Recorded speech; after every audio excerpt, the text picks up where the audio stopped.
Welcome. आइए आज हम लोग देखेंगे एग्रीकल्चर जूलॉजी मतलब कृषि जंतु विज्ञान।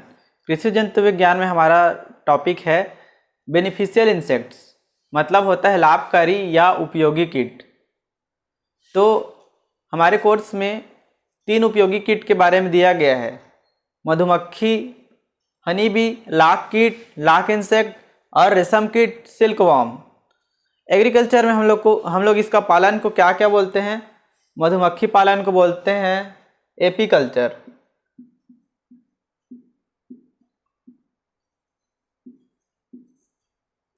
लाख कीट का पालन को बोलते हैं लाख कल्चर। और सिल्कवॉर्म रेशम कीट के पालन को बोलते हैं सेरीकल्चर। तो हम लोग को जंतु विज्ञान के अंदर ये सब के बारे में डिटेल से पढ़ना है। इसको हम लोग तीनों को एक प्रॉपर आउटलाइन है, उसके अंतर्गत पॉइंट वाइज पढ़ते जाएंगे। तो सबसे पहले मैं एक आउटलाइन बताता हूँ, इसको नोट कर लो, इसके बाद से कंटिन्यू करना। आइए हम लोग हर एक इंसेक्ट का आउटलाइन देखते हैं। किसी भी कीट को पढ़ने से पहले हम लोग सबसे पहले उसका वर्गीकरण देखेंगे, मतलब उसका सिस्टमिक में कौन सा पोजीशन है। जो क्लासिफिकेशन होता है ना, बायोलॉजिकल क्लासिफिकेशन होता है, ऑर्डर, फैमिली, जीनस, स्पीसीज, यहाँ तक का हम लोग उसका देखेंगे क्लासिफिकेशन। उसके बाद हम लोग क्या देखेंगे? वितरण, मतलब वो संसार में कहाँ कहाँ पाए जाते हैं, कौन कौन से पेड़ पौधे में पाए जाते हैं, उसको देखेंगे। उसके बाद वो इंसेक्ट कितने प्रकार के होते हैं, जैसे कि लाख का कीट अलग अलग पेड़ में पाए जाते हैं, तो वो अलग अलग प्रकार के रहते हैं। जैसे कि रेशम के भी अलग अलग पेड़ों में पाए जाने वाले को अलग अलग बोलते हैं। उसके बाद है बाह्य आकारिकी, मतलब उस इंसेक्ट का एक्सटर्नल मॉर्फोलॉजी, मतलब बाहर से कैसा दिखता है, उसमें क्या क्या पाए जाते हैं, उसका सिर पैर कितने भागों में डिवाइडेड है, ये सब चीज़ को देखेंगे। उसके बाद है जीवन का इतिहास, उसमें उस इंसेक्ट का इस तरीके से बनता है जैसे कि एग, अंडा, फिर लार्वा, फिर प्यूपा, फिर एडल्ट, फिर एग देता है। इस तरीके से जो चीज़ को पढ़ते हैं ना, उसको बोलते हैं जीवन का इतिहास या लाइफ हिस्ट्री। उसके बाद हम लोग लास्ट टाइम देखेंगे उस कीट का आर्थिक महत्व, जैसे कि एपीकल्चर में किस चीज़ का आर्थिक महत्व है, हनी बी का तो शहद का, लाख वाले में लाख कीड़ा क्या बनाता है तो लाख, सेरीकल्चर सिल्कवॉर्म क्या बनाता है तो कोसा बनाता है। इस तरीके से हम लोग एक एक इंसेक्ट को डील करेंगे। तो सबसे पहले हम लोग देखेंगे, सबसे पहले मधुमक्खी का सबसे पहले हम लोग देखते हैं मधुमक्खी, हनी बी का देखते हैं। पहला नंबर पॉइंट हम लोग आउटलाइन जो लिखे थे, पहला नंबर पॉइंट था वर्गीकरण क्लासिफिकेशन देखते हैं इसका। सबसे पहला नंबर क्लासिफिकेशन का चीज़ है जगत या किंगडम, प्राणी एनिमलिया। कौन से किंगडम में आता है हनी बी? तो प्राणी या एनिमलिया में आता है। उसके बाद है उसके अंदर में क्या आता है, इस बीच में ना और भी चीज़ें रहते हैं, लेकिन वो आप लोग के लिए उतना इंपॉर्टेंट नहीं है। आप लोग को वर्गीकरण लिखने के लिए आता है तो इतना ही लिखना, इतना ही क्वेश्चन आएंगे, उसके और बीच बीच का चीज़ उतना नहीं पूछा जाता। उसके बाद है संघ, फाइलम कौन सा फाइलम? आर्थ्रोपोडा, दोनों में वही नाम है। उसके बाद है वर्ग या क्लास कौन सा है? इंसेक्टा। उसके बाद गण कौन सा है? हाइमेनोप्टेरा। उसके बाद वंश है, वंश मतलब जेनस क्या है? एपिस। और जाति स्पेसीज क्या है? मेलिफेरा। ये और दूसरे भी जाति का होता है, वो उसी में प्रकार आता है। मधुमक्खी का अलग अलग प्रकार का ना जाति अलग अलग होता है, इंडिका भी होता है, इंडियन भी। ये कौन सा? यूरोपियन या इटालियन भी है। तो नॉर्मली वर्गीकरण लिखने के लिए आता है तो इतना लिख लेना, इतना पर्याप्त है। अब पॉइंट नंबर 2 देखेंगे, है वितरण, डिस्ट्रीब्यूशन, कहाँ कहाँ पाए जाते हैं। वैसे तो मधुमक्खी पूरे विश्व भर में पाए जाते हैं, तो उसमें मेन है जो यूरोप में पाया जाता है, उसको बोलते हैं एपिस मेलिफेरा। साइंटिफिक नेम कैसे लिखते हैं? ये कैपिटल में रहेगा, स्मॉल में रहेगा और ऐसे अंडरलाइन कर देंगे। और भारत में पाया जाता है उसको बोलते हैं एपिस इंडिका।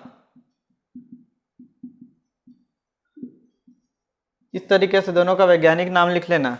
अब इसके बाद हम लोग तीसरा पॉइंट देखेंगे। आइए हम एक टेबल में देखेंगे मधुमक्खी के 5 प्रकार को। यहाँ पे 5 प्रकार मैंने लिखा हुआ है, और बाकी सब चीज़ को भी एक एक करके देखेंगे।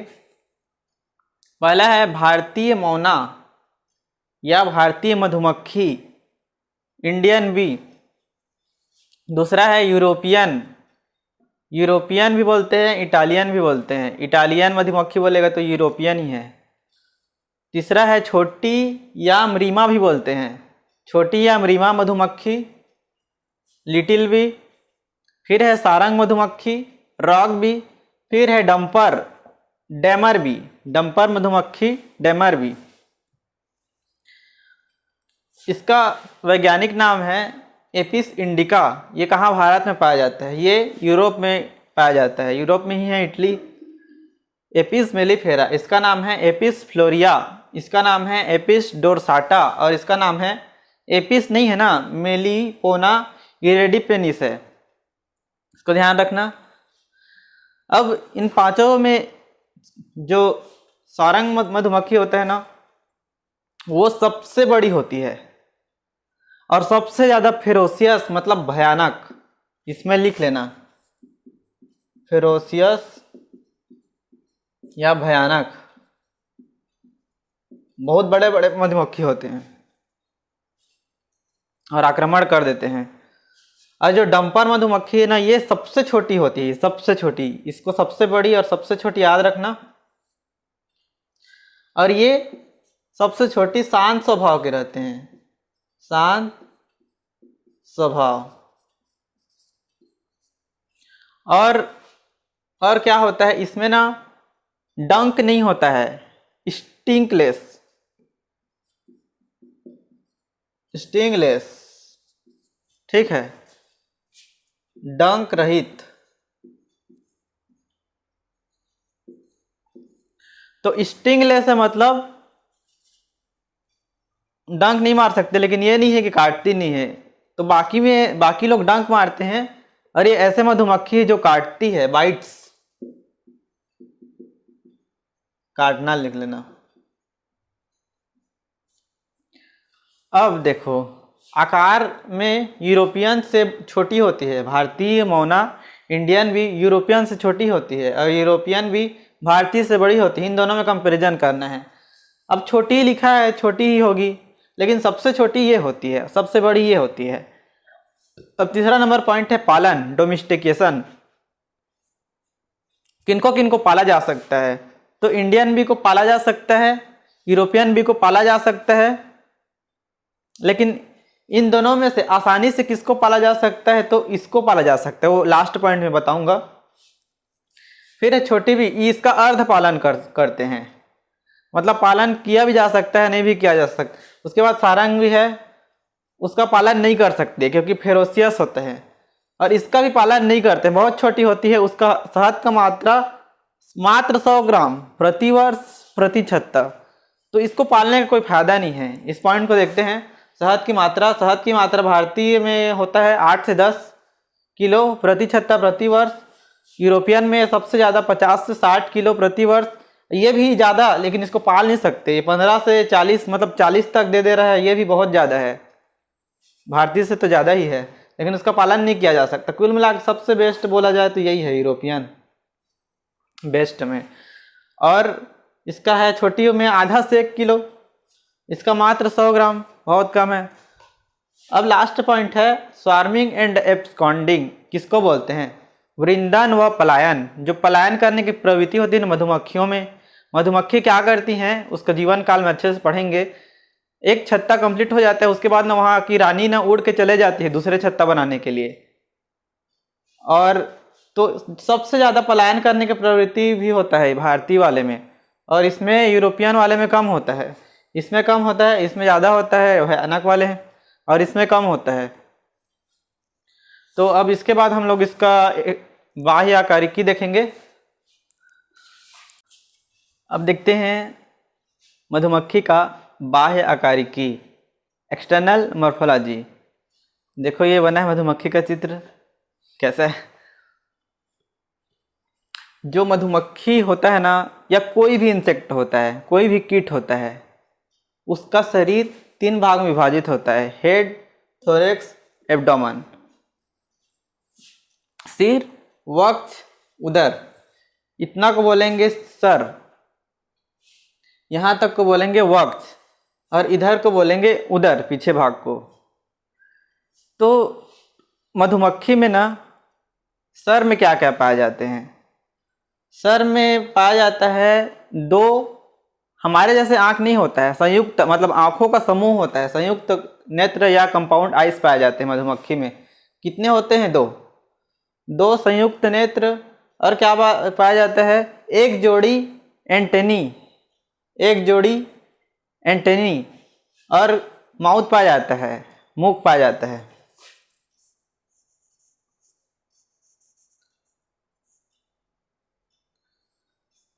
यहाँ पे जो एंटेनी होता है ना, वो किस प्रकार का होता है? ऐसे उस एंटेनी का भी अलग अलग प्रकार होता है। मच्छर में अलग पाया जाता है, अलग अलग कीट में अलग अलग पाया जाता है।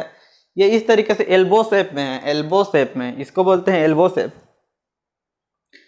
उसको एक प्रॉपर उसके लिए वर्ड है जेनिकुलेट।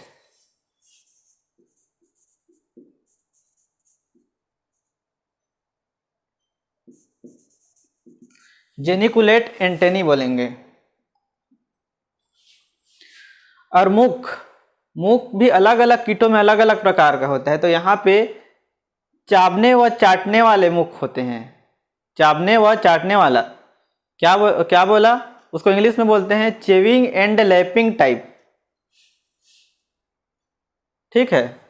और वो मतलब यहाँ पे ना चूसने का काम आता है। और अब इसके बाद देखते हैं वक्ष में क्या क्या होते हैं? वक्ष में हर कीट में 3 पार्ट होता है। एक अग्रवक्ष होता है, एक मध्य वक्ष होता है, एक पश्च वक्ष होता है। तो अग्रवक्ष में जो टांग होता है ना, वो अग्र मध्य पश्च तीनों में 2-2 पाए जाते हैं। मतलब अग्र में 2 पैर अग्रवक्ष में रहेंगे। यहाँ पे सर दिख रहा है, लेकिन यहाँ मतलब ये वक्ष ही है, ये जो नीचे में दिख रहा है ना, पैर दिख रहा है। यहाँ से स्टार्ट सिर बस है, यहाँ पर सर, वहाँ फिर बाकी इससे जुड़ा हुआ है टांग। तो ये अग्रवक्ष में पाया जाता है। और ये वाला जो टांग दिख रहा है, एक टांग उस साइड में है, तो ये मध्य वक्ष में पाया जाता है। और जो पीछे में टांग दिख रहा है, यहाँ तक वक्ष है, तो ये पश्च वक्ष का पैर है, पश्च टांग भी बोल सकते हैं। और 2 जोड़ी पंख पाए जाते हैं, विंग्स पाए जाते हैं। तो दो जोड़ी है ना, वो अग्र वाले में नहीं पाए जाते हैं, मध्य और पश्च में पाए जाते हैं। एक जोड़ी पंख मध्य वक्ष में और पश्च वक्ष में पाए जाते हैं। अब तीसरा पार्ट है एब्डामन, उदर यहाँ पे 6 खंड में विभाजित होता है। अलग अलग इंसेक्ट में अलग अलग रहता है, 6 खंडों में विभाजित होता है। 6 खंड लिख देना उदर के। उदर में एक चीज पाया जाता है स्टिंग, मधुमक्खी में, मतलब डंक। और एक चीज और पाया जाता है उसके वेंट्रल साइड में, अधर तल बोलते हैं नीचे साइड में, वैक्स स्केल्स, मोम ग्रंथि पाया जाता है इसमें, जिससे क्या मोम निकलता है। और जो मधुमक्खी का छत्ता होता है ना, वो ना अंदर में शहद होता है, जो बाहर का जो रहता है ना, उसी को बोलते हैं मोम। तो वो कहाँ से बनता है? उसका सिक्रेशन यहीं से होता है, उसका स्त्रावण यहीं से होता है, वैक्स स्केल से। वैक्स ग्लैंड भी बोल सकते हैं, मोम ग्रंथि। स्केल्स मतलब सल्क, तो मोम सल्क भी बोल सकते हैं, मोम ग्रंथि भी बोल सकते हैं। यहाँ पे पैर में एक चीज है, यहाँ पे ये वाला जो पैर होता है ना, सबसे पीछे वाला फर्स्ट टांग होता है, उसमें पोलन बास्केट पाया जाता है। यहाँ पर ये टांग है, इसमें पोलन बास्केट, इसको क्या बोलेंगे? पराग टोकरी।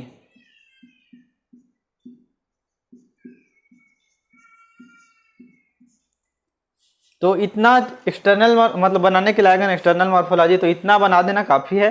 और थोड़ा बहुत एक्सप्लेन कर देना, मैं जैसे जैसे बताया हूँ वैसे वैसे करके लिख लेना। एक बार वीडियो रिवर्स करके लिख लेना, मैं क्या क्या बोला हूँ, कौन कौन सा क्या काम आता है करके।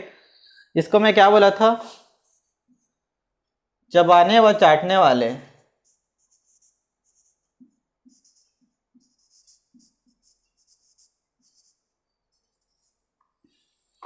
Chewing and lapping.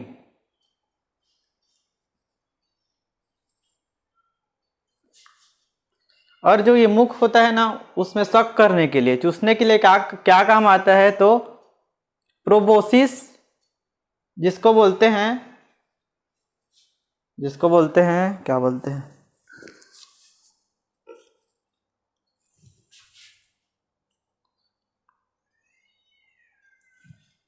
इसको बोलते हैं प्रोबोसिस, मतलब सूंड, प्लस ग्लॉसी, ऐसे करके लिख सकते हो। ये दोनों मिला के रस को चूसने का काम आता है। इतना काफ़ी है। अब इसके बाद हम लोग उसका देखेंगे, लाइफ हिस्ट्री देखेंगे, जीवन इतिहास देखेंगे, उसको अच्छे से समझना। जीवन इतिहास को देखने के पहले, लाइफ हिस्ट्री को देखने के पहले हम लोग मधुमक्खी का सामाजिक जीवन भी देख लेते हैं। इसी पॉइंट के अंदर में ही लिखना, उसको अलग से पॉइंट मत बनाना। तो इसमें जो मधुमक्खी होती है ना, वो एक सामाजिक प्राणी होती है, मनुष्य की तरह, बल्कि उससे भी ज़्यादा। तो इसमें ना उसका सामाजिक जीवन ना 3 कास्ट, मतलब 3 जाति में विभाजित है, 3 वर्गों में। पहला है क्वीन, रानी, ड्रोन्स, नर मक्षिकाएँ। तीसरा होता है वर्कर्स, श्रमिक मक्षिकाएँ। तो जो रानी होती है ना, उसका काम क्या होता है, बच्चे पैदा करना और नया छत्ता का पूरा कॉलोनी बसाना। और जो ड्रोन्स होते हैं ना, नर मक्षिकाएँ, ये राजा का काम करते हैं, इसको राजा भी बोलते हैं। तो ये एक नहीं अनेक होते हैं। इनका काम होता है रानी के साथ मैथुन करना, सेक्स करना और बच्चे पैदा करना। उसके बाद फिर मर जाते हैं इन लोग। उसको हम लोग लाइफ साइकिल में अच्छे से देखेंगे कैसे कैसे होता है करके। और उसके तीसरे प्रकार है वर्कर्स, श्रमिक मक्षिकाएँ। इन लोग का काम क्या होता है, इन लोग के अनेक काम हैं, ये उपजातियों में विभाजित है। जैसे कि पहला है नर्स, आया मक्खी। ये क्या काम करते हैं, तो रानी की देखभाल करते हैं, बच्चों का देखभाल करते हैं, अंडों का। वेंटिलेटर्स मतलब होता है संवाहन, संवाहक। तो संवाहन का काम करते हैं, अपने पंख को चलाते हैं और हवा देते हैं। क्लीनर्स मतलब सफाई करने वाले। मरे हुए अंडे, खराब अंडे, सड़े अंडे, मरे हुए मक्षिकाएँ, जो जितने भी मर जा रहते हैं या कचरा वचरा रहता है छत्ते में, उसका साफ करते हैं। फोरेजिंग, ये इसका मुख्य काम है, भोजन संग्रहण करना, मतलब हमारे लिए मुख्य काम है, क्योंकि शहद को हम लोग को खाना है। उसके बाद है कंट्रोलिंग, नियंत्रक। और होता है अन्य सैनिक होते हैं जो रक्षा करते हैं। अन्य में यहाँ पे जो नियंत्रक क्या होते हैं, मतलब एक एक छत्ता में ना एक बोर्ड ऑफ डायरेक्टर्स होता है। बोर्ड ऑफ डायरेक्टर्स मतलब परिषद होता है, तो उसमें मेंबर्स होते हैं, उन लोग सब के ऊपर नियंत्रण करते हैं, कौन अपना काम कर रहा है या नहीं कर रहा है। अब हम लोग एक एक करके देखेंगे सबके बारे में डिटेल से। तो एक टेबल के फॉर्म में बना, टेबल से हम लोग स्टडी करते हैं क्या क्या, क्वीन और ड्रोन्स और वर्कर्स, रानी, नर और श्रमिक। तो सबसे पहले उसका लिंग देखते हैं, किस प्रकार के प्राणी होते हैं लोग। जो पहला जो क्वीन होती है ना, रानी होती है, वो मादा होती है, ठीक है। और कैसी मादा होती है, फर्टाइल, बंध्य नहीं होती, फर्टाइल होती है। और जो नर होता है वो भी फर्टाइल होता है, फर्टाइल मेल नर होता है। और जो वर्कर श्रमिक होते हैं ना, इसमें याद रखना है बंध्य मादा होती है, स्टेराइल फीमेल, ठीक है। दूसरा नंबर पॉइंट है जनन व विकास। जनन और विकास कैसे होता है, रिप्रोडक्शन एंड डेवलपमेंट। तो क्वीन का विकास निषेचित अंडों से होता है। 2 प्रकार के अंडे पाए जाते हैं, निषेचित और अनिषेचित। तो निषेचित अंडों से होता है क्वीन का जन्म, और अनिषेचित अंडों से होता है नरों का जन्म, अनफर्टिलाइज एग से। और वर्कर्स का निषेचित अंडों से, फर्टिलाइज्ड एग से। तो ये दोनों में अंतर क्या हुआ, तो दोनों में अंतर एक चीज का होता है जिसको बोलते हैं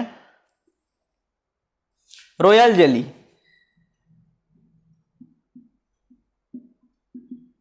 जब अपनी लार्वा अवस्था में होते हैं ना, जब अपनी इल्ली अवस्था में होते हैं मधुमक्खी, तो उसको रॉयल जेली खिलाया जाता है, रॉयल जेली। तो ये क्या बनते हैं, मादा। कैसी मादा, क्वीन बन जाते हैं। और जब रॉयल जेली नहीं खिलाया जाता है तो कैसी मादा बनते हैं, वर्कर्स, श्रमिक बनते हैं। तो केवल एक रानी को ही मिल पाता है रॉयल जेली।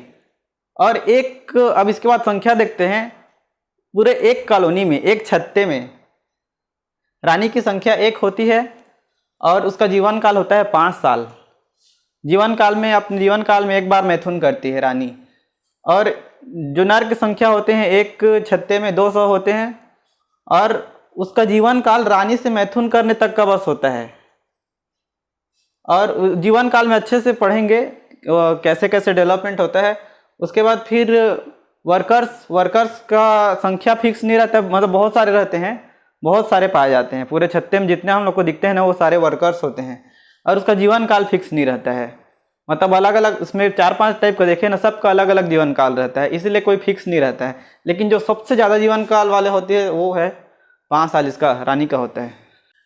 हाँ, आइए देखते हैं मधुमक्खी का जीवन इतिहास, लाइफ हिस्ट्री।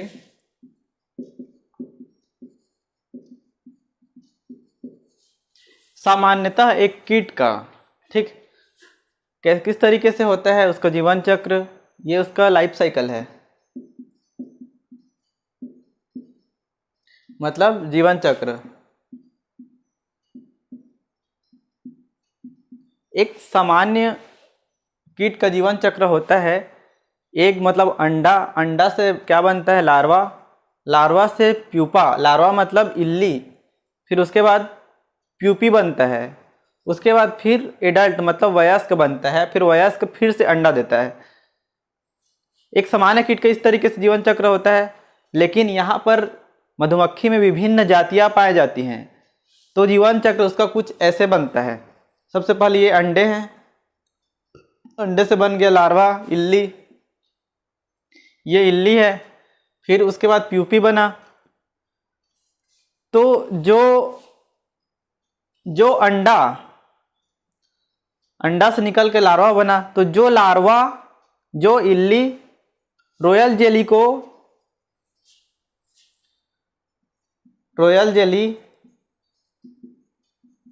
फीड किया है, रॉयल जेली को खाया है, वो क्या बनेगा, क्या बनेगी, वो रानी बनेगी।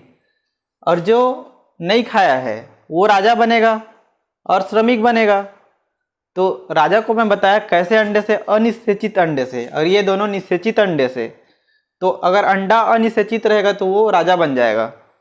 अब ये राजा और रानी दोनों मैथुन करके रानी फिर अंडा देना प्रारंभ करती है। अपने जीवन काल में लाखों अरबों अंडे देती है। और राजा रानी से मैथुन करने के बाद राजा की डेथ हो जाती है। तो हम लोग इसका जीवन चक्र को एक एक करके पढ़ेंगे।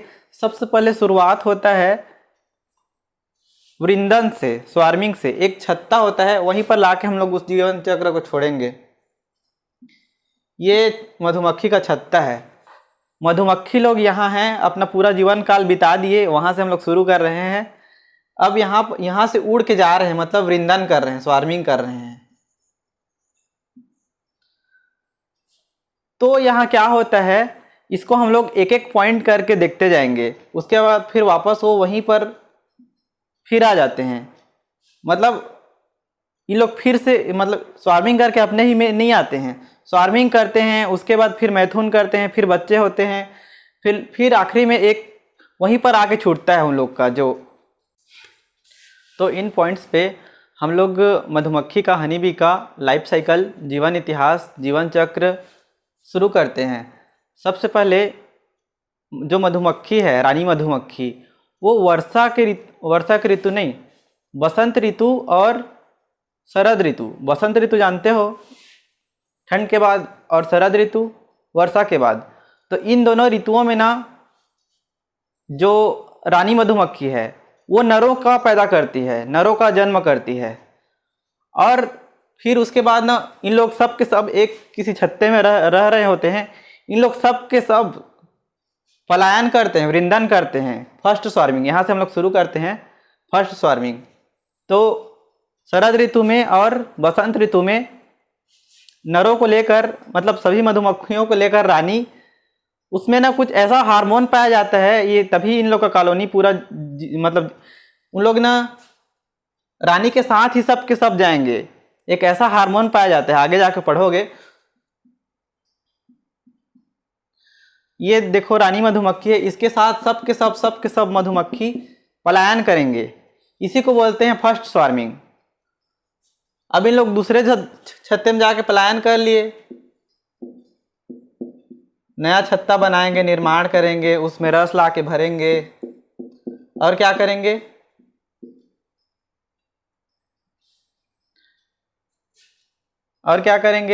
वहां बच्चे पैदा करेंगे। तो सेकंड स्वार्मिंग क्या होता है? पहला स्वार्मिंग क्या हुआ, यहां से नरों को लेके सभी पूरा कॉलोनी के लेके दूसरा छत्ता बनाना, इसको बोलते हैं फर्स्ट स्वार्मिंग।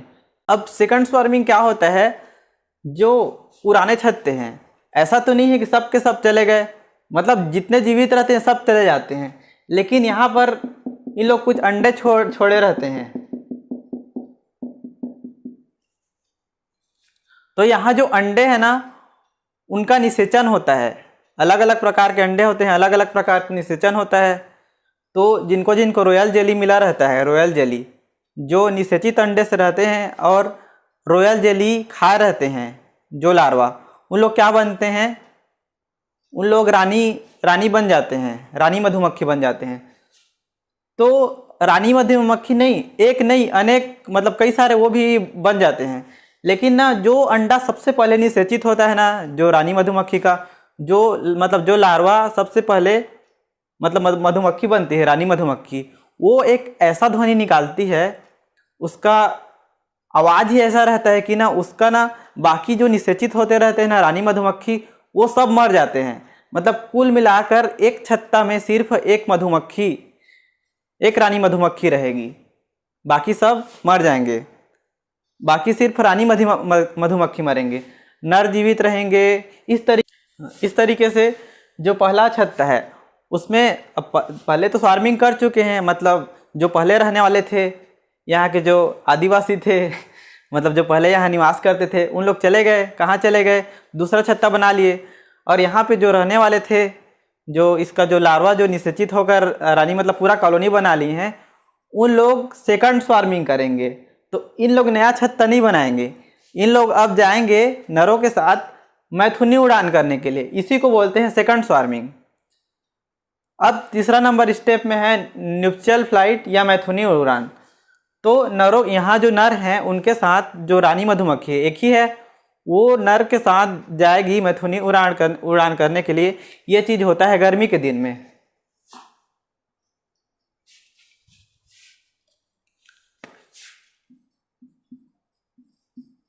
और ये कब हुआ है फर्स्ट स्वार्मिंग? तो शरद या वसंत में। तो गर्मी के दिन में होगा मैथुनी उड़ान। तो जो रानी मधुमक्खी है वो राजा के साथ, नर मक्खी के साथ मैथुनी उड़ान में जाएंगे। उन लोग उड़ते उड़ते वायु में उन लोग का मैथुन होता है। और क्या होता है, मैथुन के पश्चात जो नर मक्खी है वो जमीन में गिरकर मर जाता है। मादा मधुमक्खी जो रानी है वो फिर से आती है अपने आवास में, अपने छत्ते में, और अंडा देना शुरू करती है। इस तरीके से वो जीवन काल में सिर्फ एक बार मैथुन करती है। कब करती है? मैथुनी उड़ान में। उसके बाद फिर वो भी अंडा देगी।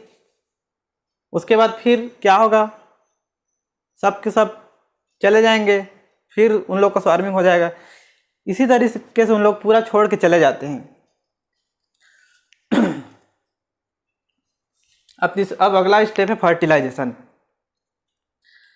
अब रानी मैथुन करके आ गई है, अंडा देना प्रारंभ करेगी। अंडा का क्या होगा? निषेचन होगा। उसके बाद फिर क्या होगा? अंडा दे दी है, फिर निषेचन होगा। फिर उसके बाद जो लार्वा बनेगा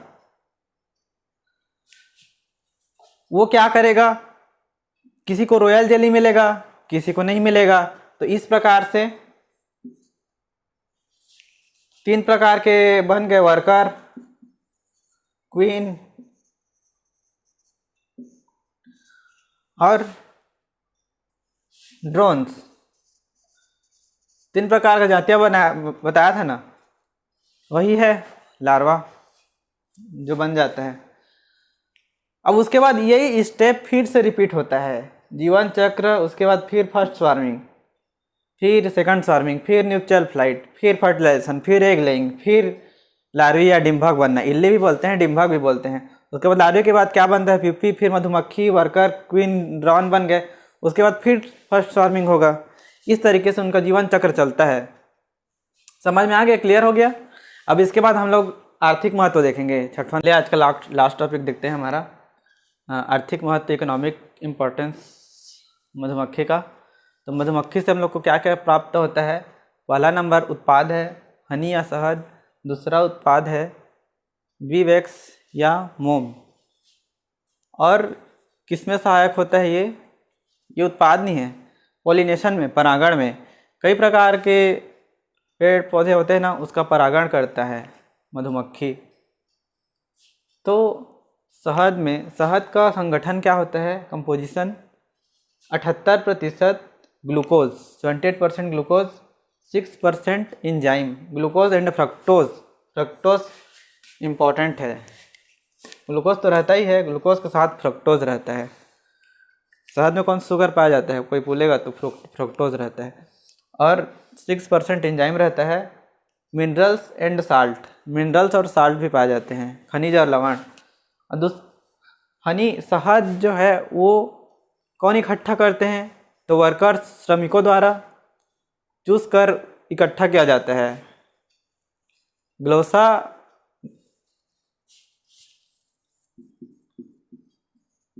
और ग्लोसी और प्रोबोसिस की मदद, ग्लोसी को ग्लासी ही बोलते हैं, प्रोबोसिस को सूंड बोलते हैं।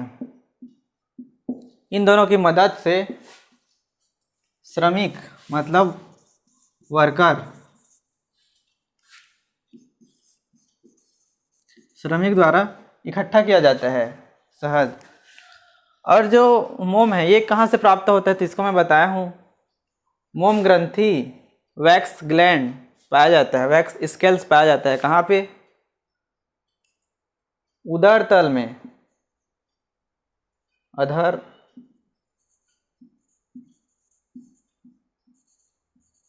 किसके, उदर के, ये ग्रंथि पाया जाता है। तो उसमें मोम पैदा होता है। और ये क्या चीज़ का काम आता है, तो जो शहद का छत्ता रहता है ना, उसका जो बाहर, तो इसी मोम से बना रहता है, इसी का डिपोजिशन होता है। अब हो गया हमारा आर्थिक महत्व, खत्म हो गया। इस चैप्टर को क्लोज करते हैं।